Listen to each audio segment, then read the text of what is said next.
Hi, folks. You're with Tacitus today. Tacitus today, your pushback channel. And thank you for joining this audio live stream. Please listen to this presentation as you would a radio broadcast.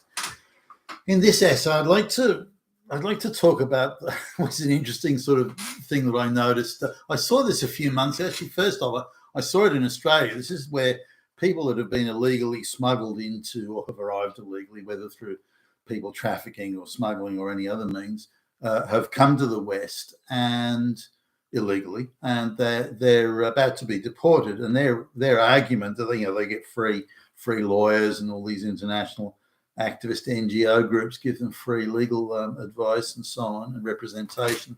And they say, well, look, you can't send me back because I had to borrow money from those illegal people smugglers to enter the country illegally, and then they illegally got me a job and illegally did this and illegally did that, and I owe them a lot of money, and I've been here for years, but the interest rates are so high because it's loan shark type money that I still haven't paid them back 10, 15, 20 years on. So you can't send me back to Mexico or Africa or somewhere. You can't do that because then that means I couldn't pay these people back. So I have an honourable need to meet my obligations of.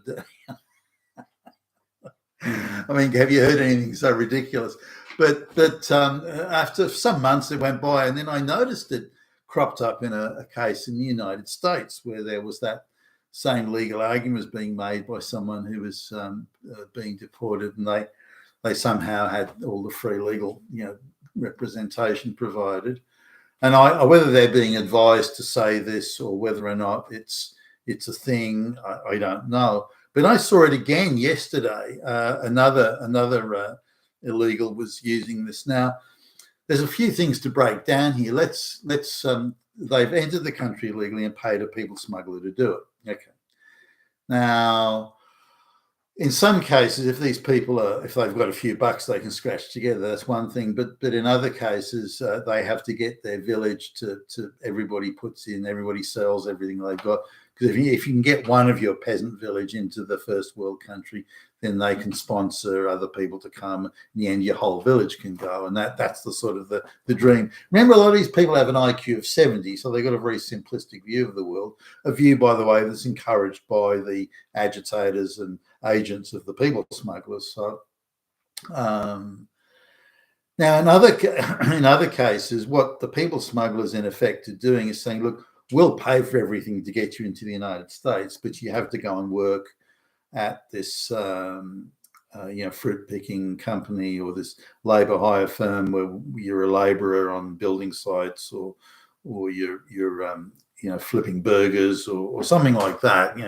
You're working at some corner store, but we have to take 50% of your income or a percentage of your income to pay us back. Then they're simple people, so they don't understand. Be lucky if they can even count to 10. Some of these people, and so they agree to that because oh wow, you're getting me into a first world country, you're getting me into America where the streets are paved with gold, and they end up paying, given the heavy interest rates that these loan shark people smugglers are extorting from them. It would take them a whole lifetime to pay off. In fact, it may be more than that. It could be something that's intergenerational. So these goon criminal loan sharks are effectively saying, well, it cost us $10,000, whatever, to get you into the United States and to bribe this and do that. We're going to lick you for a 25% interest rate. And then they fix the payments, a bit like the extortionate sort of credit card type payments. They fix the payments so that they end up paying. They never pay off the amount that the criminals, the people smuggler criminals, claim they've loaned them. Now the people smugglers, and the criminal gangs, they tend to go after the wider family, so they can say, okay, well, if you can't pay it back, if you die, then that debt is passed on to your children or your wife or your brother or your sister. So there's no escape from that debt. The family, the wider family, is responsible for paying it off. So if you don't pay it off, then we'll go after your family. We'll go into your village in Guatemala and kill everybody. That sort of thing. So they terrorize these people, and they're forever these slaves effectively working for the labor hire front that these criminal gangs are running. So you can understand how it could happen and how it plays out, but this suggests a wider issue. Who are the criminal gangs? Who's organizing it? Who are they loaning? How is the money loaning? Is there any loaning of money actually taking place? Or are they just putting a number on? It cost us this to get you into the US. Maybe it's a realistic number. Maybe it's an invented one. It doesn't matter. They're just assigning us, okay, you owe this.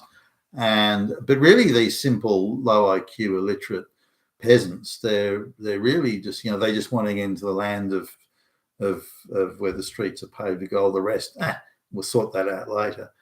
And so they're given regular permanent employment, whether as labourers or working, in a bodega, as the Americans call it, like the corner store. So they're completely dependent on the criminal gang for ongoing employment, to protect them from the authorities, to give them fake documents, and so on and so forth. But it's an interesting thing that this is cropping up more and more as being somehow, I don't know how you could call it, a legal defense. You can't send me back. You can't send me back because, I've got to pay back all this money. And if I don't, the criminal gangs will kill me or do this or do that, which then becomes the secondary argument to say, well, I might be in danger. My civil rights may not be recognized, this sort of stuff, which then in turn becomes a de facto form of, well, you can't deport me. Look, But then if that is the case, that this loan sharking type stuff is going on, there's all these labour hire firms that are illicitly using these labour as slave labour, then they need to be gone after. So in the United States or all Western countries, they need to vigorously chase this down, because this is a massive criminal enterprise that needs to be, I believe, needs to be eradicated. You've been with Tacitus today, your pushback channel, and thank you for listening.